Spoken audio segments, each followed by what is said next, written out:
Alors j'ai construit l'exposition à partir du mot espace, donc dans le titre, la vie dans l'espace. Et je me suis intéressée à en fait, deux sens de ce terme. D'abord le sens classique, qui est l'environnement dans lequel on évolue avec nos corps, mais aussi dans lequel on accroche des œuvres. On parle d'ailleurs d'espace d'exposition. Tout à l'autre bout du spectre, le terme dans son acception scientifique, c'est-à-dire toute la partie de l'univers qui est située au-delà de l'atmosphère terrestre. Toute l'exposition joue sur une sorte de convergence entre les deux sens de ce terme, un sens vraiment artistique et physique, et puis un sens scientifique et technique. J'ai construit l'exposition comme une collection d'espaces. Alors chaque salle a un principe visuel et conceptuel qui est très fort. On passe d'une salle à l'autre et on est systématiquement dépaysé en passant d'une salle à l'autre. Alors pour donner quelques exemples, la première salle nous emmène dans un espace en apesanteur. La seconde nous emmène dans un habitat spatial, donc dans un vaisseau. La troisième, c'est un laboratoire de recherche.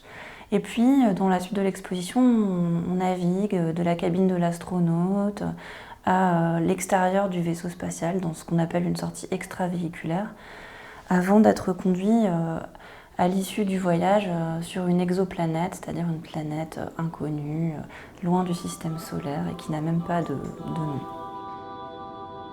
Cette convergence entre les deux sens du mot espace, je l'ai choisie comme un principe fort pour pouvoir revisiter la collection. J'avais pas envie de faire une exposition strictement thématique. En plus, dans la collection du MRAC, il n'y a pas tellement d'œuvres qui représentent des choses liées au spatial.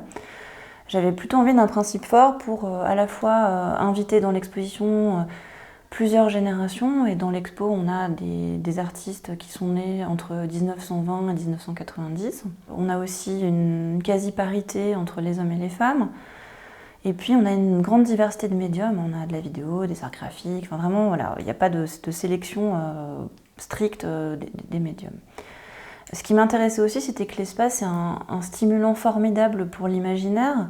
Donc j'avais envie que l'exposition puisse à la fois faire rêver les spectateurs, les emmener dans d'autres mondes imaginaires, tout en faisant une vraie place aussi à l'histoire de l'art. Donc on ne cesse en fait dans l'exposition d'osciller entre l'histoire de l'art et des expositions, et puis l'histoire des sciences et des techniques, et puis plus encore des histoires, c'est-à-dire voilà, de la fiction et de la science-fiction.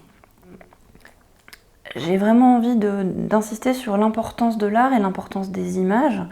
Plus le temps passe et plus les recherches qui sont faites pour aménager pour les habitants de l'espace des environnements qui soient vivables, plus le temps passe et plus ces recherches prennent en compte la place de l'art même en orbite. Donc, je crois qu'au final, par-delà la question de l'espace, ce qui m'importe, c'est de montrer que les arts visuels, les images sont nécessaires pour nous aménager des espaces qui soient non seulement vivables, mais aussi stimulants, même sur Terre.